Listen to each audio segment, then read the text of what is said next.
Malam Kabir Sufi for a breakdown of some of the grey areas identified. Mr. Chairman, permit me to greet my contemporaries in the language that they understand, and I hope they will answer me in that same language that they have answered their contemporaries. Great Nigerian youth, great Nigerian youth, great Nigerian youth, of the greatest and the greatest of the greatest of the greatest Nigerian youth.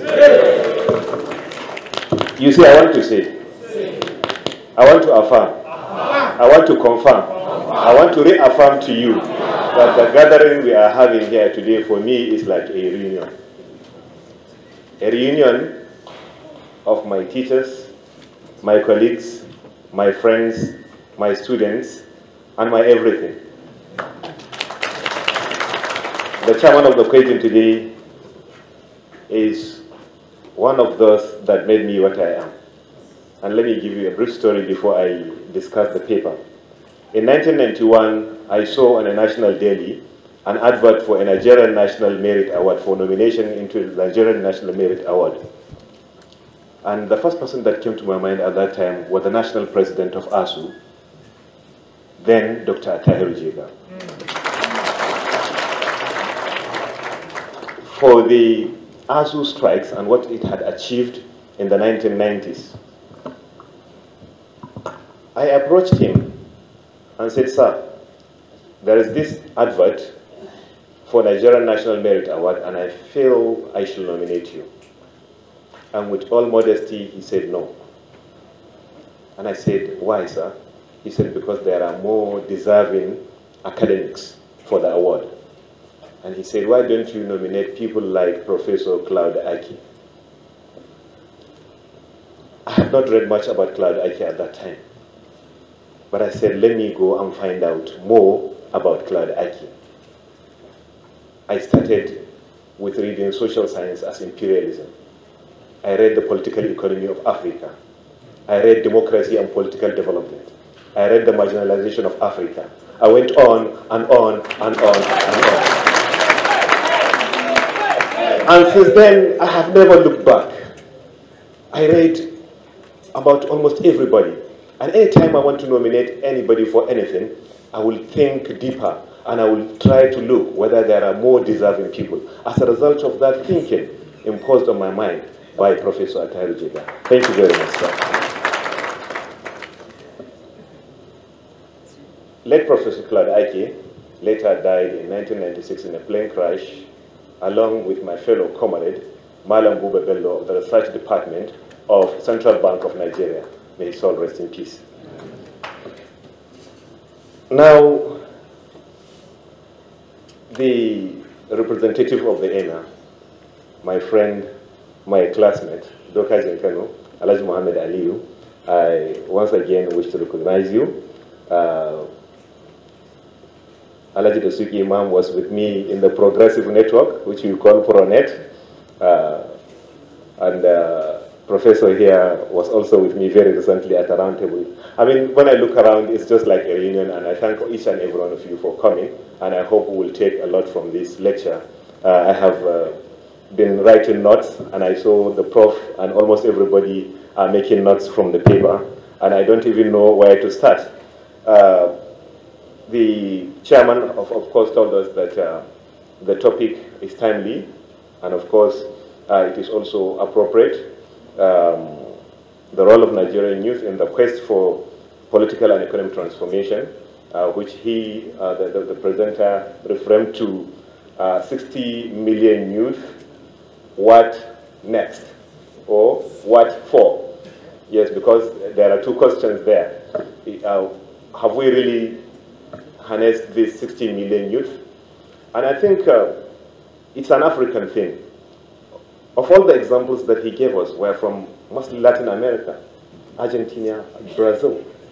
And recently, when the founder of Facebook came to Africa, it became like a paradox. Our aged African leaders were posing to take selfie with this young entrepreneur from America.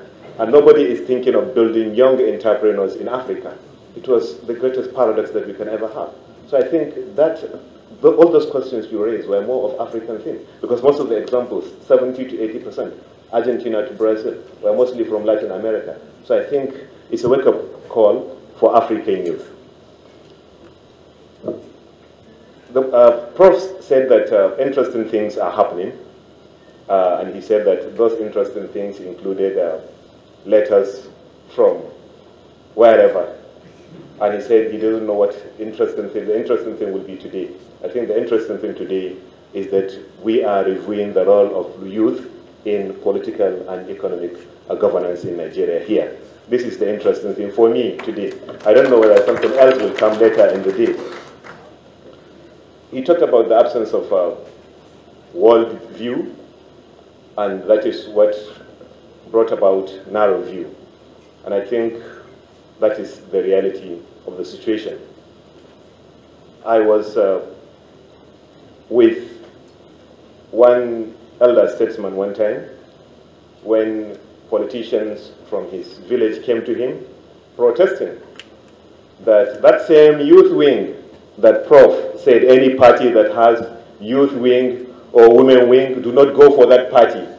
Now, they came to him, they were protesting that the youth wing of their party was headed by a 65-year-old man. They said it was an irony, and they were there to protest that being a party leader, he should check that. Now, he replied them with a greater irony. And he said that the question of youth is a relative term. He said, yes, a young man in politics is quite an old man in football. He said, when the Ghanaian star, what was his name, that featured in the World Cup in his 40s, the whole world was shocked that a 40-year-old man was still playing soccer. And he said that in politics, a 40-year-old man is too young to be elected into any party post. And I said, sir, this is a greater irony to what they were protesting. And I joined them in protesting against what he was saying. I said, this position you are canvassing is like taking our youth to a political Siberia.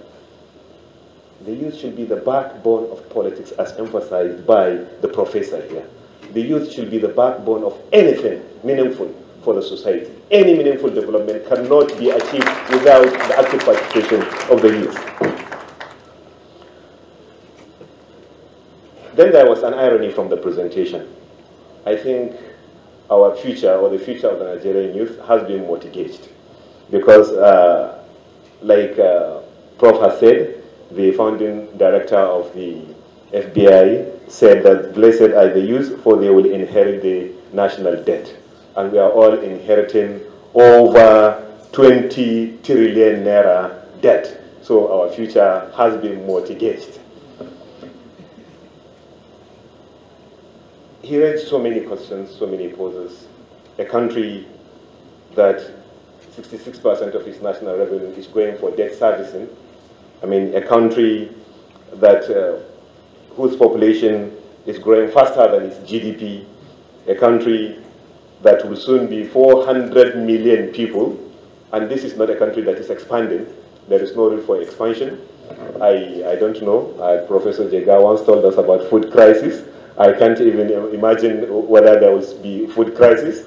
And I remember Al-Qasim Abba said that when we are looking at this population explosion in Nigeria, he said that there may come a time in Nigeria when you will have food in your pocket and when you will have money in your pocket and there will be no food to buy. But I think it will be worse than that. There may come a time in Nigeria when there will be no food and there will be no money. Prof gingered the youth to go and get their PVC. And I want to remind you that INEC just told us that the rumors going around that continuous voter registration will end on the 31st of January, it was false. Continuous voter registration is ongoing. And what Prof has said, most of the youth today do not have their PVC. Very recently in a bank, someone came, he had no identification, and he was asked that let him go and bring, even if it was a PVC, and the young man had no PVC. Let us all go and get our permanent voter cards. With that, or without that, we cannot do anything. We cannot change anything. We'll continue talking, we'll have the desire to change, but we will not change anything. Prof told us that the role of the government is to create enabling environments. Government does not give or provide jobs, but government can create an enabling environment for jobs to be created. He's talking about a more digital or a more modern government. And he's saying that our own concept or our own view of government has to change. That we should stop thinking about government. Government that will give 5,000 naira, that idea should change. But government should create an enabling environment where jobs will be created for our teeming youth. This morning, I heard it over the news about the 500 billion naira venture capital fund, but it wasn't clearly explained in the news the way the Prof has said it today. And I hope someone will look into this private-public partnership and will give it a try. If we can spare 500 billion naira for, to be given 5,000 naira to people, I think we can try 500 billion naira venture capital fund and see where it will take us. He talked about the youth voting and contesting, two major things, informal and civil society actions, as well as participation in politics. The youth should vote and the youth should also contest. Talked about the Not Too Young to Run bill. Most importantly, Prof told us that the youth must build themselves. He said that without regrets, all the qualifications that he mentioned, he can brandish them anywhere. And these are part of his achievements. And this is what he is thinking of our youth, that they should build themselves for a better Nigeria, in his words. He told us the qualities of leaders that we are going to look for. Anybody that comes out to contest for any position, from local government chairman to the president, we should look at these four qualities: character, competence, capacity, and his track record. So it is very important you build yourselves, because we are talking about the youth participating, youths contesting. Now, the youths, for them to contest, they must be able to start building themselves early. So I believe that that is also something to be looked into. I look forward to, Prof talked about the old narrative about Nigerian history and how some of those old narratives can be changed, and which he called dealing with history. And I am happy he said he's writing about it. And we are now talking, we are engaging ourselves, and I hope this talk and engagements will now bring out better perspectives of things. D.K. Chukwumeriji recently in a TED talk also talked about this old narrative and that is still haunting us, and that we need to re-engage ourselves. We need to, have better perspective of issues. I believe that when you write, you will have rejoinders. You will have, it will also be another form of engagement. I may also read it, and I may also write a rejoinder. Expect a rejoinder from me if what you mentioned in dealing with history is not what I think or I believe in. The Arab Spring dilemma captured my mind and captured my attention. Yes, I was wondering, I was hoping to see a new Tunisia. I was hoping to see a new Maghreb with the Arab Spring. But 2-3 years later, the old order has taken control again. The young man that burnt himself for nothing. The youth came out to the streets, protested, and at the end of the day, nothing changed, because the youth were not prepared for leadership. What Prof is telling us is that we should be prepared for leadership. We should be prepared to take over the mantle of leadership. so that we will not have a repeat of what happened in the Arab Spring. The Arab Spring dilemma is very real. And I've also been wondering what happened to the Maghreb states. Lastly, he talked about the debate between mental and stomach infrastructure. And I believe that yes, Prof, the only thing stomach infrastructure guarantees is you going to the toilet. But the only thing mental infrastructure guarantees is that it will take the whole nation further. I want to say that, yes, Prof, what you have said today has confirmed to me that, yes, bad leaders do not fall from heaven. They are made in this world. So if we want to have good leaders, we should make good leaders. And we should start now, and we should start with the Nigerian youth. This number he has mentioned is enough to wake us up. 60 million Nigerian youth for what? 60 million Nigerian youth, what next? I want us to go and think, and I want us to take the challenge and face the future squarely. Thank you very much.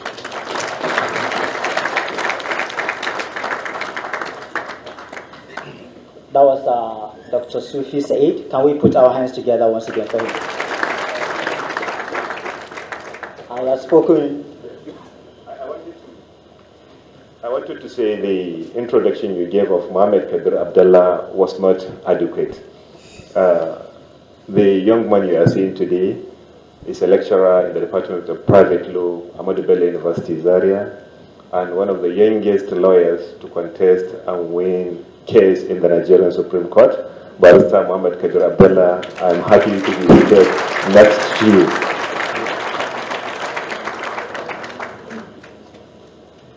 Thank you very much for that introduction of MK Abdullah. MK Abdullah, like I said, is a perfect gentleman, and there's hardly any words we can use to actually describe him properly. The discussion or the addition by Dr. Sufi Said is necessary when you have people like Professor Kingsley Moghalu speak. When people like Professor Kingsley Moghalu, who have been for so many years away from home, speak, you need somebody to talk, somebody that will localize the content of the discussion. And that was why Dr. Said Sufi discussions became almost imperative. Having said that, we'll go into the next lane of this discussion, which is that we'll be taking a number of questions from members of the audience. For the panelists, we have a special platform where about 70 to 80% of those of you sitting at the high table will be afforded the opportunity to speak at length as far as the discussion is concerned. In the meantime, while the discussion was going on by Dr. Sufi Said, another special guest came in, a person of Omar Tijani Falki. Can we put our hands together for him? Omar Tijani Falki is the chairman, Tijani Falki Biochemical Trading Company. Thank you very much, sir, for honoring our invitation. I don't know, we start from the high table. If there is any contribution that is, okay, let's say imperative, that we must take, then we will be glad to take it now. Otherwise, we will have a special platform where the able Professor Atahiri Jega would like to say one or two things on the last topic. Thank you.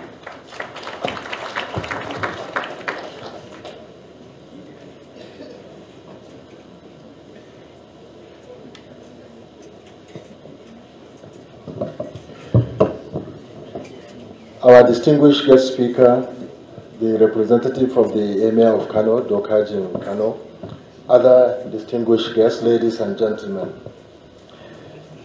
We have had an excellent presentation by Dr. Kingsley Moghalu, what I would like to refer to as an excellent exposition on the state of affairs in our country, Nigeria, presently, on the predicament of the youth in our country, the challenges they face, the opportunities open to them, and the prospects of their future role as it would affect repositioning and transforming our country. These are very, very important points, and Dr. Sufi Said, the discussant, has also added very important points to this discussion. And I think for me, although I'm the chairman and I will have an opportunity at some point to do closing remarks, I want to point out more specifically what we should consider as take home from this discussion today. First and foremost, I think is the point made by the guest speaker, which is that you have to get involved as youth in our political processes, most especially, and in our general political economy processes in our country. It's absolutely necessary. There should be no complacency. There should be no apathy. You cannot withdraw, and you must get involved. And if you must get involved, don't just get involved for involvement's sake. You must also bring your critical thinking faculties to bear in terms of the choices you make, in terms of the responsibilities you assume, and in terms of what contributions you can make to moving our country forward. This is very, very important. There are so many different levels and gradations of participation in the political process. And unfortunately, people think we want to start at the top. We want visibility, and we want make an impact almost immediately. And it doesn't happen like that. You must begin at the appropriate level of involvement. You must begin in organization. And one of the most terrible challenges in our country today is that we tend to agonize, and nobody wants to spare the time and the energy in organization. And it is the youth who have the energy, who have the vibrancy, who have the capacity to help in organization. You must get involved in organization. What do I mean by organization? At the community level, we've talked about the abysmal participation of youth, even in elections. And elections are fundamental. Very, very fundamental to deepening democracy in our country and to ensuring that we select the right kind of leaders that can give us quality government. Because when we talk about good governance, it's all about the quality of governance. What it provides, what it delivers, how the resources of the country are harnessed and channeled appropriately. So elections are very, very important. And elections will not deliver quality governance if they do not have integrity. So it's very, very important we pay attention to electoral integrity. And electoral integrity is not just the business of the Electoral Commission alone. It is the business of all citizens. We have to get involved. We have to make sure the process is transparent. No country in this world has enough employed personnel in the Electoral Commission to conduct election, isn't it? The overwhelming majority of people who actually conduct election and who can have a bearing on electoral integrity are volunteers. Volunteers. INEC, at the best of times when I was there, we had no more than 15,000 permanent staff all over this country. And to conduct elections, we have to use the NYSC, where we get about 300,000 volunteers. We have to come to universities to get students in the penultimate year who will then complement the work of the NYSC. And then we have to use professors and vice chancellors and lecturers to do the other things that are necessary on election day, whether it is compilation of results or actual declaration and return of results. And If we do not have volunteers, you cannot have elections. But if you do not have good quality volunteers with personal integrity, you cannot have electoral integrity. So there are so many ways that citizens and the youth and the individuals can contribute to good governance, to quality governance, to electoral integrity, and then to the right kind of choices that can give us the framework for progress and development in this country. So there are many ways you can participate. There are many avenues you can participate in order to add value to not only the electoral process, but to the political process and to the opportunities for transformations in this country. You can also play tremendous roles in your communities through civil society, non-governmental or community-based organizations for mobilization. Mobilize people to register, mobilize people to come out to vote, because it's not enough to register. You also have to ensure that you come out to vote. And when you come out to vote, you must vote properly and appropriately. And you have a lot of role as youth to play in your own communities. First of all, also, you have roles to play to ensure peaceful conduct of the elections in your communities. Recently on Facebook, here in Kano, we are seeing photographs of people carrying barandani, angora, and all sorts of things. They are all youth.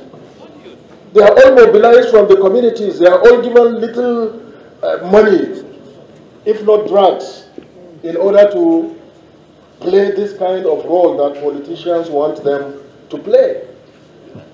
The people who are dominant in the political process in our country today are dominant in a self-serving way and will want it to continue forever until they retire and until you retire, as our guest speaker has said. So nobody will open room for youth to participate in politics. Nobody will do that. You have to do it yourselves. And you can only do it through organization, through sensitization, through mobilization. And you must get involved with integrity. Because if there is no integrity, then the whole energy is wasted and the whole effort is wasted. So organize, get involved. And there are many ways in which you can get involved to add value. Of course, the highest level of participation then is to join politics and to also contest in elections. And you must explore all those ways. But do not ignore the other little ways that are also important and that can add value. And where you need, all you need is your energy and your intellectual capacity and a useful exuberance to be able to make an impact in those kinds of ways. But even though the dominant trend and tendency in our politics today is old people who are anti-youth and who are self-serving and who want to win elections by hook or by crook, there are also a few good people out there. Use your critical thinking. Identify those good people and forge alliances. You cannot be talking about youth versus old. You must be talking about good youth plus good old. And that is what we need to move this country forward. So it's very, very important, and that is the application of your own thinking faculties. It's very, very important. Because you can't say, look, as youth, we want to forget all the old and we want to strike out on our own. It's very, very important that we strike that kind of balance. We create those of alliances for us to be able to make progress and to develop further. So the last point I want to make is that the future is in your hands. You either use it or you squander it. And you must use it for yourselves, for the yet generation unborn. And you cannot abnegate that responsibility. Because if you do, it means we all mortgage the future of our country, and God help us all. That should not happen. We must organize, we must engage, and we must make positive impact in progress and development in our country. Thank you very much.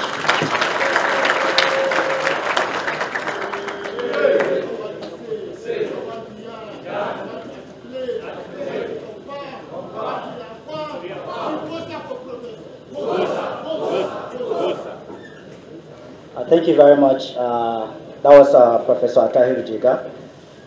Ladies and gentlemen, from the high table, can we take it that the chairman of the occasion has spoken on behalf of other members of the high table seated?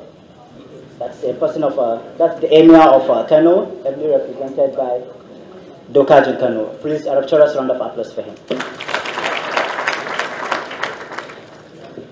أعوذ بالله من الشيطان الرجيم بسم الله الرحمن الرحيم صلى الله على نبي الكريم. The chairman of the occasion, the guest speaker, members of the high table, the audience, Assalamu alaikum. Please bear with me, I have Qatar. I don't know whether you are hearing me. I'm here to represent His Highness, the Emir of Kano, Muhammad Sanusi II. He wished to be here, but because of other engagements, he asked me to represent him. His mind is here. When I come here, he called me and asked me, I hope you are there. I said, I'm here with the professors and other people here. So he was very happy.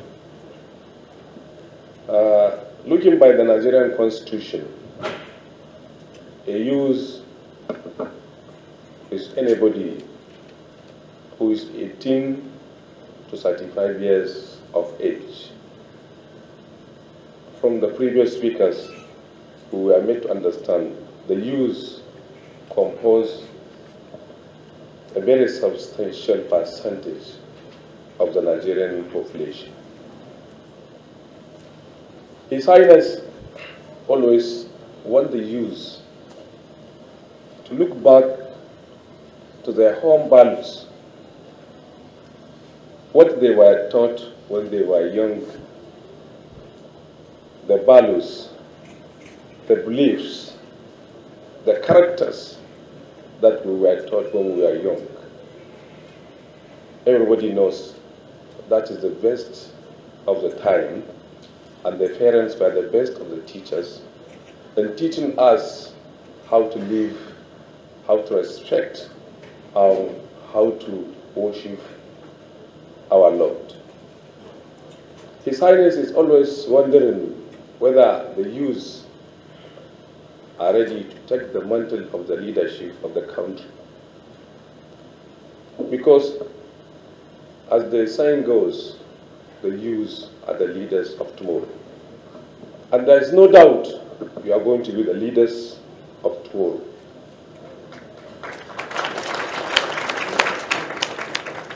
But are you ready to take the mantle of the leadership?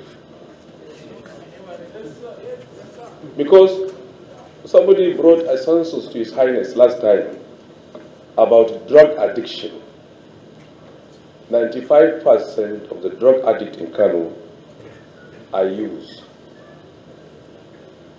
Anytime you are watching a news item, whenever there is a religious ethnic crisis, you will see youth in the forefront, burning, maiming, and doing many other things. Whenever there is an election, the youth has to be called to be sensitized. Everybody knows the country needs an intervention. We should be prayerful, and beyond that, we should put an action. Let's start something. All the leaders who are elected are from us.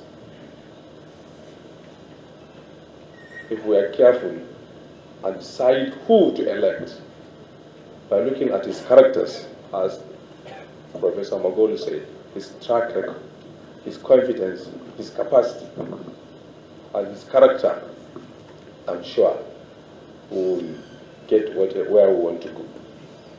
But now, at times, when the time of election comes, it will be one kind. Everybody knows the way we are trying to elect our leaders.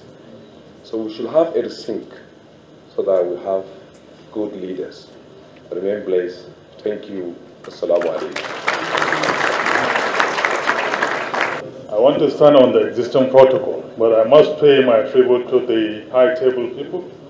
The chairman of the occasion and the person of Professor Moghalu, whom I happen to know, but it's a long time because of my interaction with Central Bank of Nigeria in those days when the President Emir of Kano was the governor of Central Bank. Faruku can attest to that. Thank you, sir. Professor Atari Jega, my lecturer, my mentor in those days in Bayero University, when I'm doing my second degree in Bayero University. He has always been very instrumental to our lives. And Dr. Sufi, my comrade in arms, we have been struggling together to make Nigeria great. And we will not stop. We are still going on that. Yes. Madam Faruku Shehu, a childhood brother and a friend, we are still in the same struggle. The coordinator of Mumbai House, and other distinguished guests on the high table. The youth, I salute you today as Nigerian. Every day they call you, you are the leaders of tomorrow. Did you get the leadership? No. Every day they will call you, the youth are our leaders of tomorrow. But it's gimmick. You must stand up and get that leadership. As Professor Jega said, there must be collaboration between the youth and the old. The good old, not every old. The creditable old. We need the exuberance of the youth and the good people that are old or retiring as a team to make Nigeria great. So let us team up together. We are not tired. We are still looking for you to team up and make Nigeria great. But you must stand up to get your mantle of leadership that has been stolen over the years. Yes. Well, all my life, I've been an investment banker. I've been a consultant. I've worked with the President Emir of Kano in those days in Icon Merchant Bank. He has been a great leader for us. As a colleague, he was our teacher and our mentor, and even up to today, he's still giving us direction. Thank you very much for the representative of the Emir, the Dokaj in Kano. I'm sure I will extend this message to the Emir of Kano. Thank you. Well, I've been involved in youth development over the years. I went to the formation of Kano Youth Empowerment Development Initiative in collaboration with the Kano Chamber of Commerce. Today we have a data bank of unemployed youth of over 500,000 youth, and our data bank is still open for the youth to register. We are doing collaboration to see how we can engage the youth to get employment, to get seminars, to get trained, to get a skill of what they can do today. If you go to the Chamber of Commerce today, we have a desk of youth empowerment scheme. How do we empower our youth to know what is happening in Nigeria, to have something doing, to stop roaming about the streets? Because as the chairman said, we have 60 million youths, and I'm telling you, over 50% of those youths are unemployed, between the ages of 18 and 35. Today, we have done a census in Kano. You go to Gida Murtala today, from Gida Murtala to Bayero University, you can have at least 2,000 people roaming about from 8 a.m. to 7 p.m. every day. You go to Zaria Road, you see the same people. Go to Katana Road, you see the same people. Go to Zoo Road, you see the same people. What are we doing? What are we doing with these people? They are roaming about. They don't have anything to do. From morning till evening. Some will even turn to begging. You just stand in a car and they'll start asking you for money. Because we have not engaged them properly to start doing something for their life. I will tell you a lot of questions being asked today by the youth. We had a seminar on the youth in Abuja. What they asked me today, they said, every year, the federal government of Nigeria will say, I budgeted 5 trillion, 8 trillion. Where is the money? Where is the money going to? We are still unemployed. We are not doing anything. And every day they will tell you we have budgeted 8. Today, 2018, 8.7 trillion has been budgeted. Have you seen the money? No. That's where we are. I can tell you what the chairman is saying. Over 66% of that budget goes into debt servicing. Then what do you gain from it?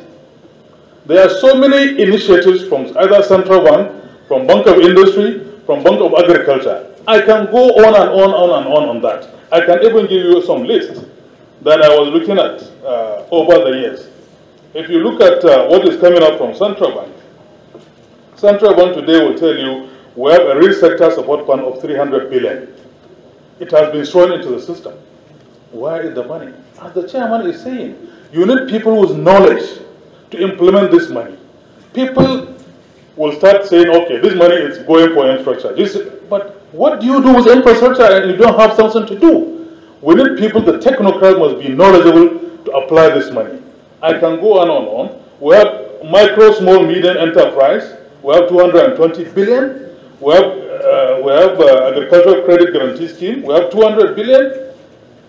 We have money from Sweden, over 75 billion. We have entertainment fund, 32 billion. We have hotel and leisure fund, 300 billion. We have pharmaceutical and health sector fund, 200 billion. We have textile fund, over 300 billion. Are you employed? Where is all this money going to? So you see, I can go on and on. What of Bank of Agriculture? You have Unforced Borrows Program. All these monies are being thrown to the states. And I can tell you, the states will sit down, get the politicians, start distributing this money, and at the end of the day, recovery will be a problem. Over 2 billion has been sent under Unforced Borrows Program from Bank of Agriculture. Where is the money? Are the youth being empowered? Or are we still recycling this money between the old people? People that are still taking this money and they go and increase the number of wives.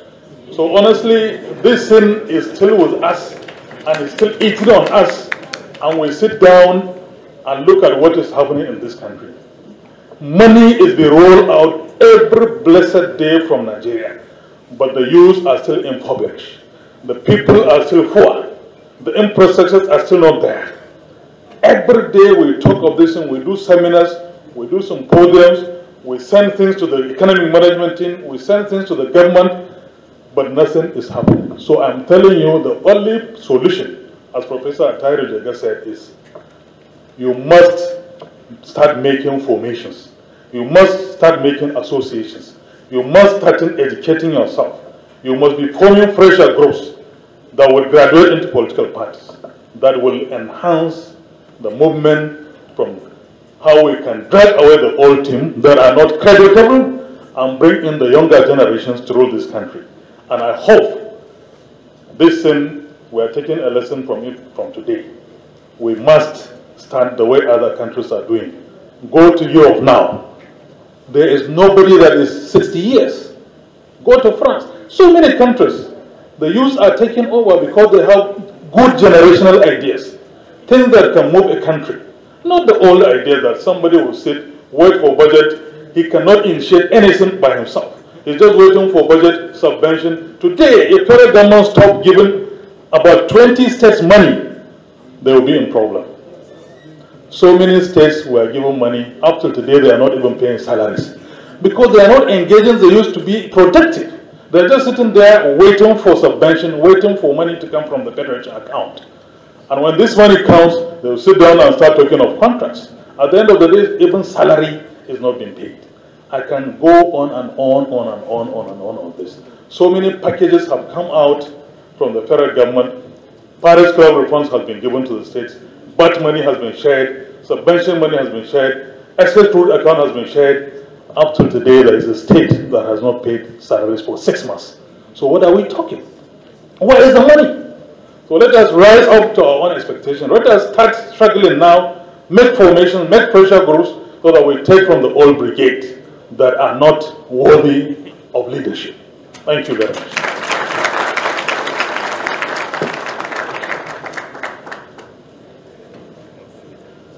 Thank you very much. That was Dasuki I. Galadinchi. He is the Executive Director of Millennium Investment Trust Limited. Please can we put our hands together for him, please? Let me make this very clear so that I don't get myself in trouble. I don't have my head on the guillotine. I'm not trying to shut members of the high table from contributing. We are only doing this in view of time constraints. So please permit me, the chairman of this occasion, to take like 4 or 3 contributions from members of the audience. Please, your contribution should be thus. if you are asking the question, you should state it clearly at the onset that you're asking the question. And as well, if you wish to contribute. So you state your name, and then you state clearly whether you are asking the question or you are making a contribution. We'll just take 3. Should we take 3? Mr. Chairman, 3 or 4? I think we should take all the questions, all the contributions, so that the answers can be streamlined. Okay, yes, okay. So we will try to balance it. We'll take, say, 2 ladies and then 2 gentlemen. Okay, the gentleman from behind, far behind, with a black cap. Please, can you come down quickly? Okay. I might reach you. Please, you state clearly your name, and then whether it's a question or a contribution you wish to make. My name is Sunday Olabi. I speak for Katsina State Youth for Sustainable Change. Mr. Chairman, with your permission, I will just rest on existing protocols. Now, I want to speak to 2 redundant epistemologies that I think this gathering has addressed. Now, the first one is that the youth are the leaders of tomorrow. Now, it is clear that tomorrow never comes, because for every tomorrow, there will always be a tomorrow. Now, the second redundant epistemology I want to speak to is the fact that, and my lecturers are here, we have been told over time, I think Karl Marx in his historical survey of Europe and North America came to the conclusion that the process of production of economic life conditions the social, political, and intellectual life processes in general. But for Nigeria, we know that the political determines the economic. So when we come for such gatherings, we have seen people who have commercialized the predicament of the young people in Nigeria. Then they begin to read out statistics of all the interventions that have been put in place to enable us become entrepreneurial, kaza. But the issue is, Professor Moghalu and Professor Jega here have hit the nail, the issue directly. Without a PVC, which I have here, you cannot determine the kinds of people that rule you. Now, all the intervention programs that have been listed will all fail when politics fail. Now, I want to speak to young people like me who are here. The core essence of youthfulness is usefulness. And as far as the Nigerian tragedy is concerned today, the best usefulness you can put your life is to have a PVC. Thank God Mambaya House has always been a ground for galvanizing of action since the days of Malam Aminu Kano. So I don't want us to take anything away from here about going to be joining whatever economic interventions that there are. The classic case of irresponsibility on the part of any young Nigerian today is not to have a PVC. So my take home, or what I want to give you to take home is, you remain the most irresponsible Nigerian. As a matter of fact, you are a problem to our generation as a young person. If after this gathering, you do not take advantage of the continual voters registration that INEC is currently carrying out. And there's also a caveat. Some people go to queue for this card, and after a few hours, maybe because of certain glitches, they will say they are going back. But the same people spend 6 hours queuing for an international passport. Now, thank God the realities have come to dawn on us. If we don't sanitize our nation, very soon, we will not even be able to go outside the country again. So, on a final note, no difference can be made with indifference. The only way you can prove to us as a Nigerian young person that you're not indifferent about the predicament of our nation is to get your permanent voter's card. Thank you very much. Okay. Can we take a lady? Good afternoon, everyone. My name is Nafisa Muhammad from ABU Zaria. Mine is more of a contribution, and the other side is a question I want to pose to women youths. God bless my father who will say, "Nas and siyasa." In English, I hate politics. And I happen to be this arrogant girl in the family who loves politics. You want me, Bana san siyasa. I hate politics. Koda ta makaranta ce. I will say, Baba, if you stop if you stop me from participating in politics, I have something to do, especially about young girls running about the streets begging. I feel like crying at times when I see young girls of 5 to 7 years begging in the markets, in the hospitals, just because their parents are not well to do. Why? Because one day I will be a mother too. The question is, as young ladies who want to participate in politics and having fathers like my father, who will say, "Na in siyasa," what will we do? They are traditionalists. My father is a very, very well-known traditionalist. He will tell me, "Bana san siyasa, ko da ta makaranta ce." God bless me now that I am a politician in my school. I participate from behind doors. Fortunately for me, I am in the SRC Representative Council now, participating fully, even though it is against my father's will. But I know with the good guidance I have behind my mind, God will see me through. So ladies, let's participate. No matter how, let's participate, please. Nigerian youth is very simple. One, challenge itself is the solution. And challenge says everything that tests strength, skill, or ability, especially in a way that is interesting, a new and vibrant initiative to meet the challenges of 21st century is the solution of our problem. As you said, the guest speaker, you are talking of agriculture, you are talking of the youth. A youth of 20 years old make it possible in London, a village capital called John Harrison, for about 400 years ago, on a problem called longitude problem in a village capital. He has never gone to school, he has never gone to town, he's a youth, but he has fixed the country. You talk of agriculture, sir. Sir, I need your attention. Guest speaker. Okay, sir. You talk of agriculture on the early 70s. That was when agriculture began to come down. We rely on oil, and every day you will hear discovery of large quantities of oil everywhere. You understand? And we have almost 80 million people in this country.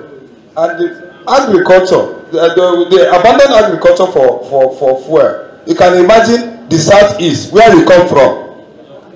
And far back as almost 40 years, the Malaysia took palm oil from here, go back to their country and invest on agriculture, creating wealth and work for their children. Can you begin to round off your point? Yes, I'm coming in. It's a youth problem. We can sleep here. If you want, the elite can go. We can solve our problem. Let us sleep and solve the problem once and for all. You are telling me round up. It's a problem, and you are telling me round up. What are you saying?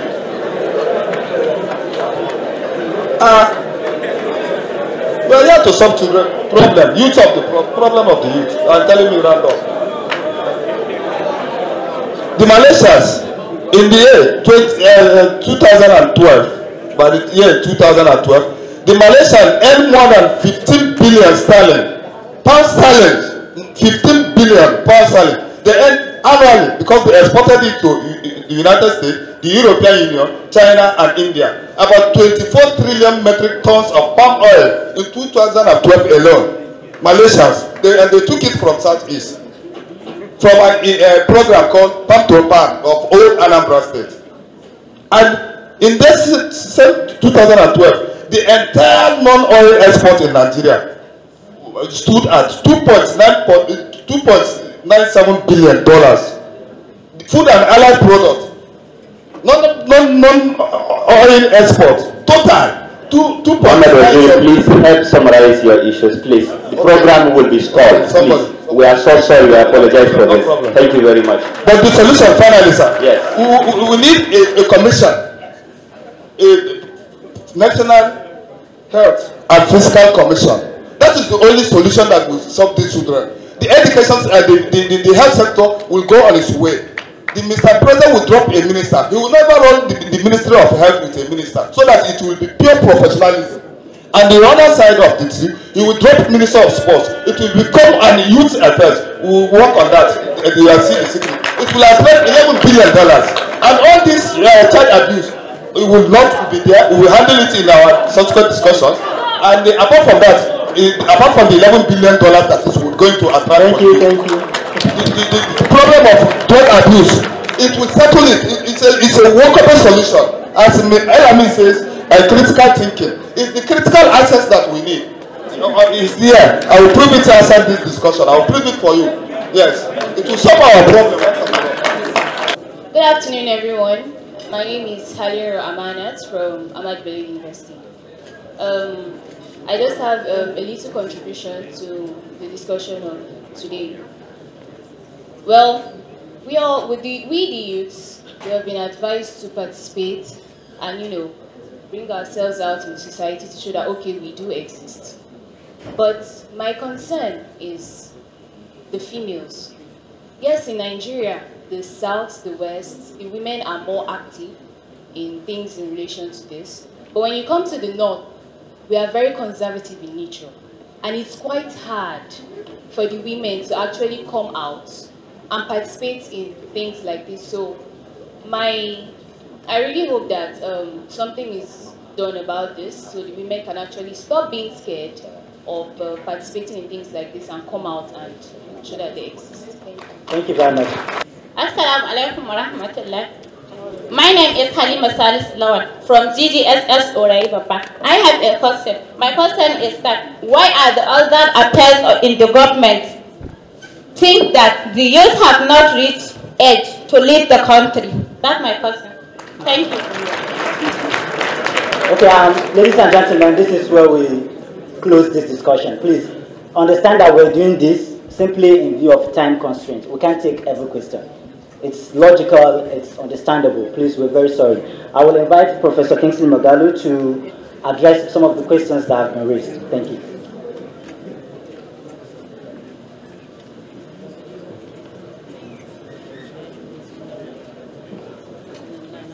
Quickly before Prof arrives, please, we are going to move forward to panel discussion immediately after his response. And the panel discussion composed of Professor Jega, Professor Moghalu, Dr. Osman Bugat, who is on his way, he's just arriving, and Muhammad Kabir Abdullah and a lady, Faiza Shehu. So please stay with us. And immediately after it, we are going for lunch. We will eat our food and come back and continue with the interactive session. I'm insisting that we are going to have an interactive session, so everybody should please shield his sword for now, please. Thank you very much.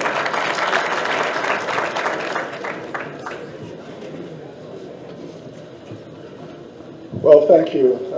Thank you very much, ladies and gentlemen. I think we're still quite a way from closing the program, but I think we can all agree that it has been a wonderful morning. Wonderful experience for a lot of us, certainly a very good experience for me to interact with you and listen to your concerns. The young man Sunday from Katsina, well, his speech was so final that it does not call for a response. So I think he closed the matter. He did a QED, Quad Erat Demonstrandum. But let me answer a few questions. First of all, and this is what I'm most passionate about, female participation in politics and in society. Do you know that the Gender Gap Index of the World Economic Forum that was just done, I think, in 2017, ranked Nigeria 122 out of 144 countries in terms of gender participation. That is to say, we are nearly boarding last. That is tragic.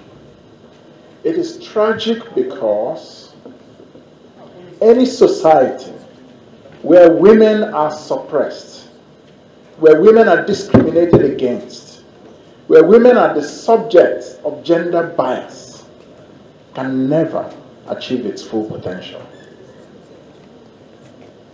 Such a society can never achieve its full potential. Let me refresh your mind. Women are 49% of Nigeria's population. That means They're almost somewhere in the region of nearly 90 million. And you tell me that you can keep that large number of human beings suppressed, disempowered, and you think you're going anywhere? You're not going anywhere.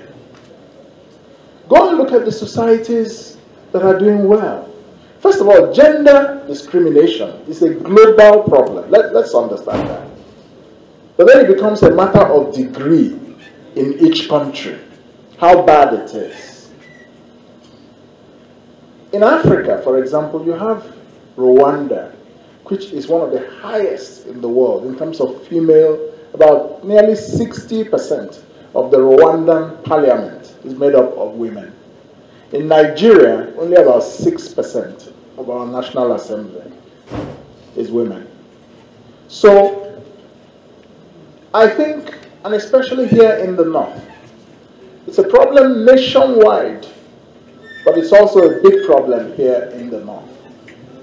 And I call and I urge the traditional rulers in the North, the political leaders in the North, to focus very sincerely and very passionately on the matter of the exclusion of women in society. It's very, very important.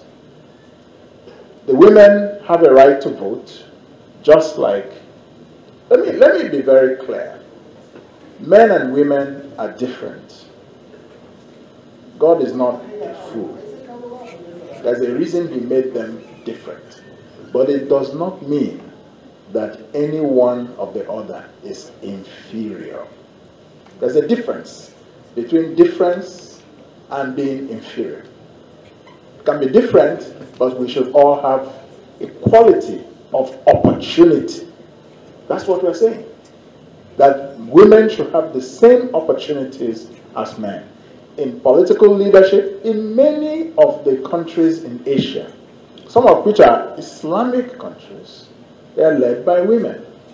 Whether it's Bangladesh, several countries in that part of the world.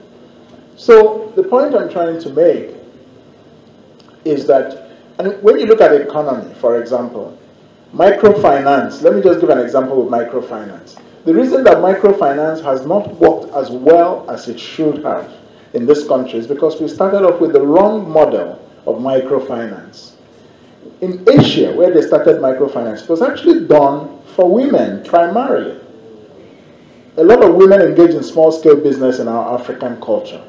We need to empower them with microfinance. Instead, we started microfinance with bankers who lost out from the consolidation of the banking sector in 2004, 2005. They went down market and started setting up microfinance banks. And they set it up in the same culture that they were running commercial banks. So they became smaller versions of commercial banks. You see a microfinance bank with a very lovely, beautiful building somewhere. Then the car, they have a big car written with the name of the microfinance. You come into the office, one man in a suit is telling you that he's a microfinance banker. This is a joke. That is not what microfinance is. That's just living large, like investment bankers, like my friend. So, but that's different. So, because of that, a lot of the microfinance banks here failed and had problems. If we were to go back to the original intention of microfinance and focus it a lot on women who are disempowered economically and discriminated against, we will find a lot of economic growth that is inclusive. That is growth from the bottom up. Why? Because women handle credit better than men. It's a scientifically and empirically established fact. The man gets the loan, starts scratching his head. Maybe I marry another wife.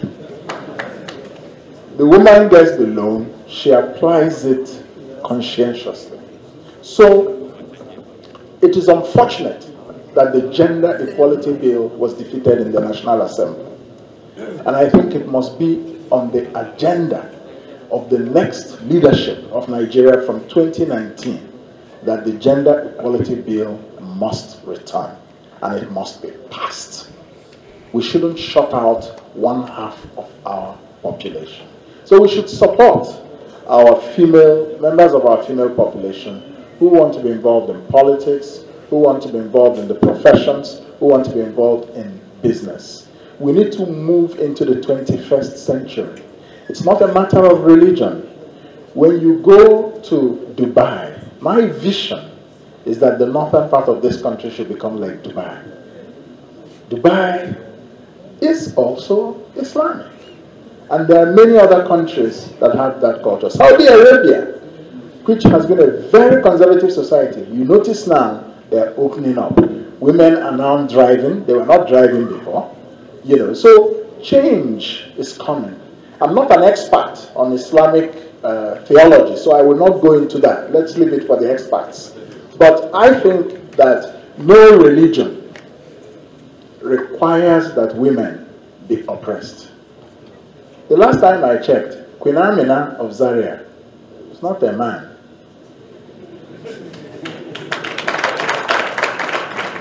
So there are examples in history to show us that we can develop a more equitable society by supporting and encouraging our gender. And that means, to end up on women, the only way, one of the very important ways we can improve gender equality in this country is not just to support women, but to support men who are gender equality friendly to come into public office. Because those men, combined with, it's the men that create the gender problem. So they must be part of the solution. Without the men, you can't solve this problem. Yeah, the men must be involved in solving this problem. If you just leave it to a women's issue only, it will not be solved. So the men who feel that this situation needs to be changed need to get very involved, you know, and oppose domestic violence, oppose gender discrimination. These things are wrong.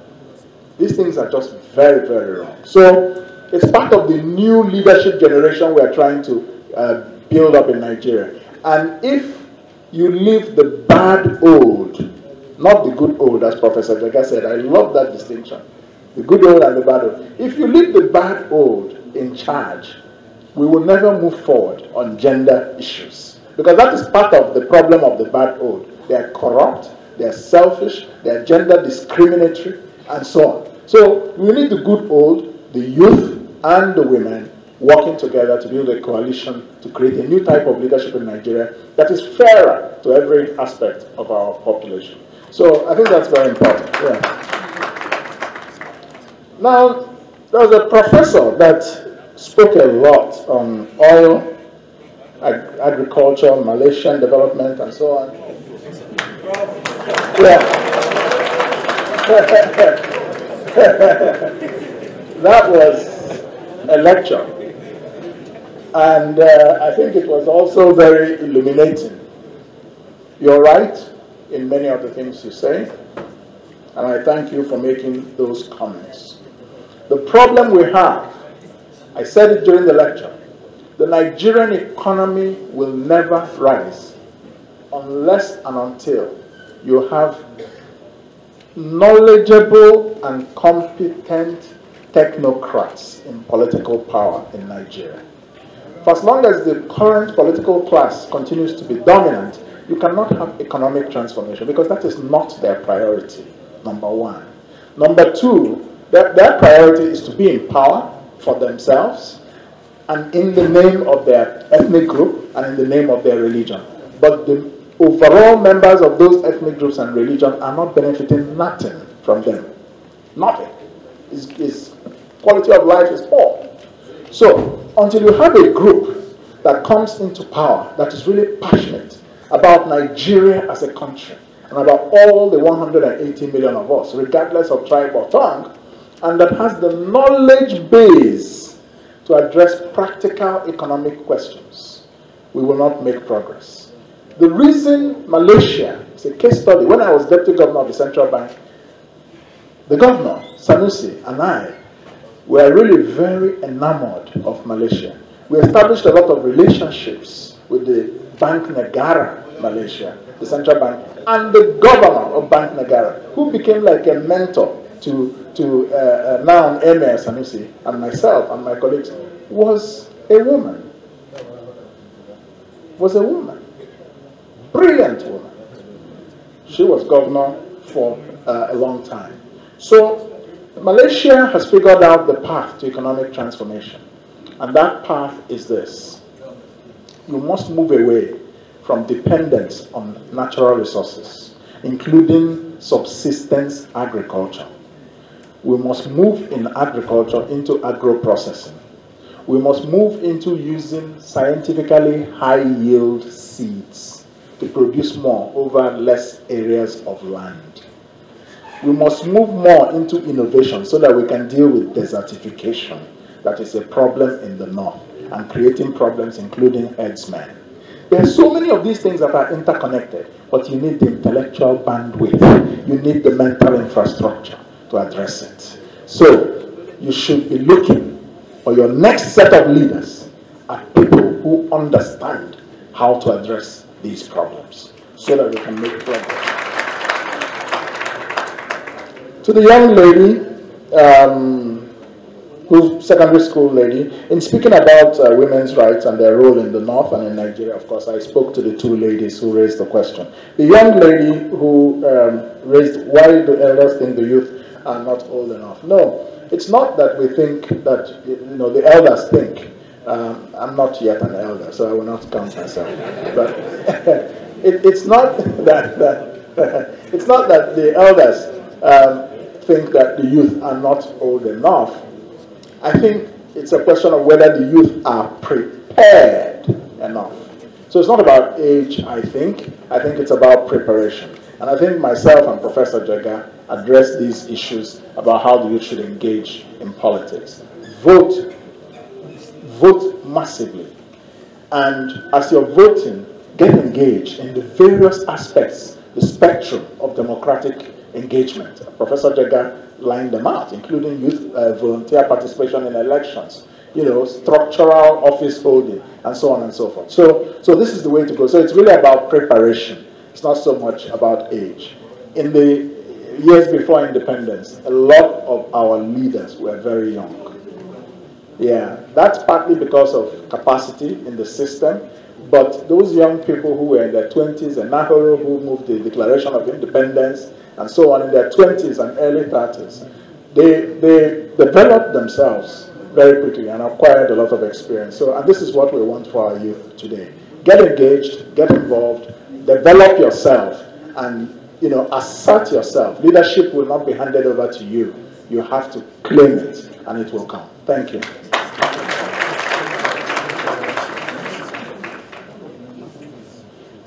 Thank you very much, Professor Kingsley Moghalu.